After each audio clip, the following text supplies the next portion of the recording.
오늘 말씀 제목은 악한 자를 대적하지 말라라는 제목 가지고 함께 하나님의 은혜를 나누어 보도록 하겠습니다.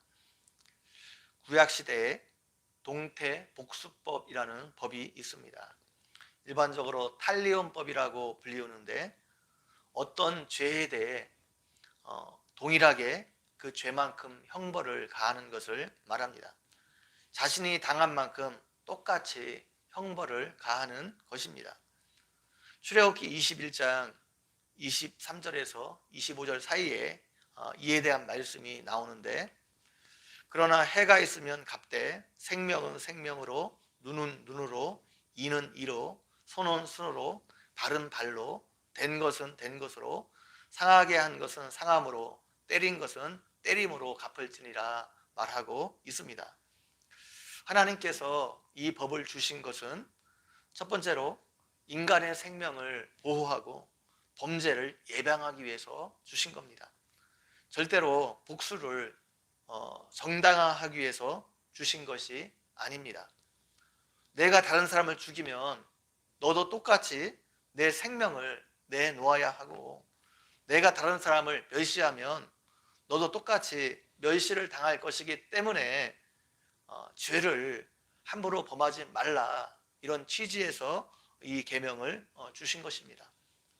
두 번째로 이 법은, 이 계명은 잘못된 복수로 인한 폭력의 악순환의 고리를 끊기 위해서입니다.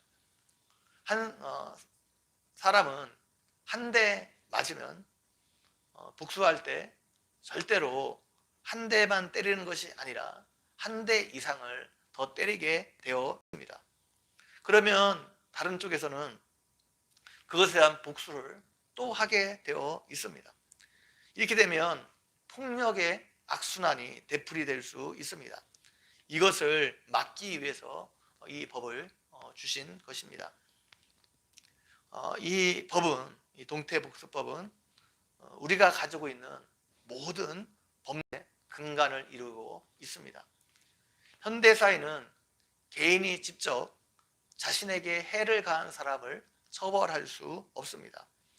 대신 국가가 형벌권을 가지고 그 사람이 범한 죄에 해당하는 만큼 벌을 가하게 됩니다. 이는 합법화된 형태의 동태복수법이라 할 수 있습니다. 국가가 잘못한 사람의 죄에 해당하는 만큼 합당한 벌을 줌으로써 다른 사람의 권리를 함부로 침해하는 것을 방지하고 과도한 복수를 방지하는 역할을 하고 있습니다. 바리새인들은 자신들이 나름대로 하나님의 말씀을 철저하게 지킨다 생각했습니다. 그러나 그들은 그 말씀에 담겨 있는 하나님의 의도, 그 말씀의 정신은 생각하지 못하고 문자적으로 계명을 지킴으로 오히려 그 계명을 폐하는 결과를 가져왔습니다. 예수님은 제자들에게 그 하나님께서 그 계명을 주신 정신, 그 하나님의 뜻을 구현함으로 문자적으로 계명을 지킨 바리새인들보다 더 나은 의를 가져야 된다 말씀하셨습니다. 하나님께서 이 동태복수법을 허락하신 것은 복수를 방지하기 위한 것인데, 예수님 당시 바리새인들은 오히려 이 법을 악용해 자신들의 복수를 정당화시키는 데 사용했습니다.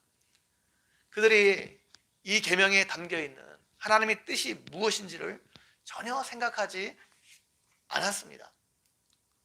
예수님은 제자들에게 바리새인들처럼 그렇게 악한 자를 대적하지 말라 말씀하셨습니다. 예수님의 제자들에게 정당한 복수도 포기하라는 것입니다. 악한 사람에게 악으로 대하지 말고 불의를 당하면 불의로 그것을 갚지 말라는 것입니다. 폭력에 대해서 폭력으로 응수하지 말라는 겁니다. 이것이 이 법에, 이 계명을 주신 하나님의 그 의도가 이것이라 말하고 있습니다. 그러면서 예수님은 이 원리의 적용 범위까지 우리에게 제시해 주고 있습니다. 첫 번째는 폭행입니다. 누구든지 내 오른편 뺨을 치거든 왼편도 돌려대라는 것입니다. 뺨을 때리는 것은 단순히 신체에 대한 폭행을 넘어서는 최악의 모욕입니다. 이런 모욕을 당했을 때도 함부로 대적하지 말라는 겁니다. 오히려 왼편도 돌려대라 주님은 말씀하셨습니다. 두 번째는 협박입니다. 속옷을 가지려고 법적으로 고수를 합니다. 당시의 속옷은 오늘날 우리가 입는 속옷하고는 다른 개념입니다.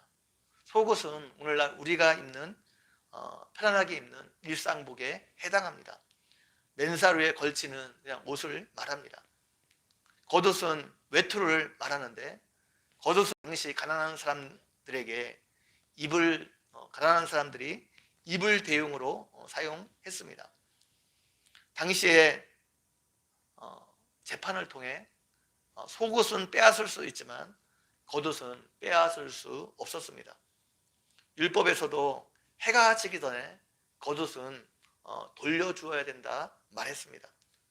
내 속옷을 빼앗으려고 재판을 걸어온 사람에게 내어주지 않아도 되는 겉옷까지도 내어주라는 겁니다.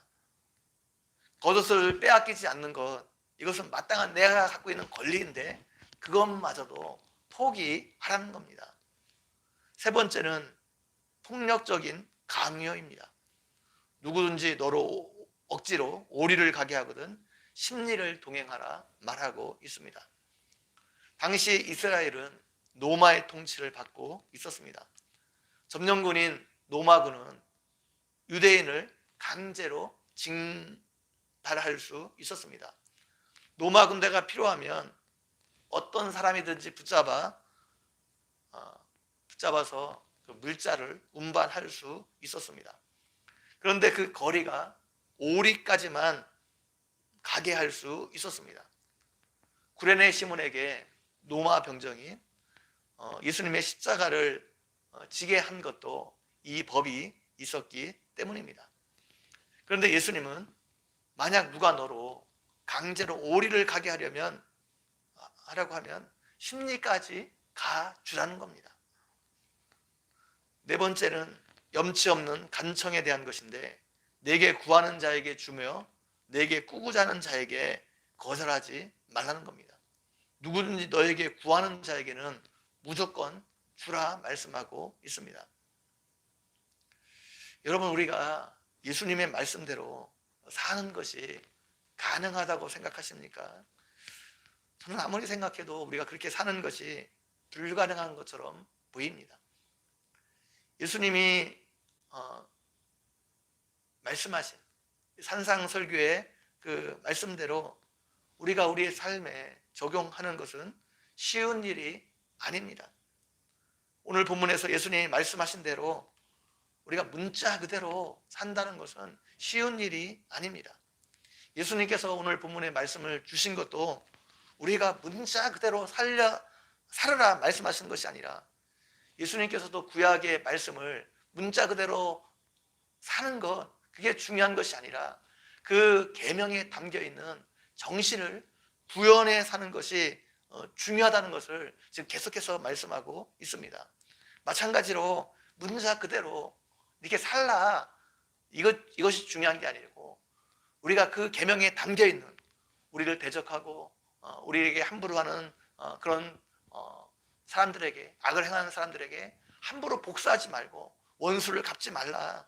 원수 갚는 것을 하나님께 맡기고 예수님이 하셨던 것처럼 그들을 향해서 사랑과 용서의 삶을 살고 관용의 삶을 살아야 한다는 것을 말씀해 주고 있는 것입니다.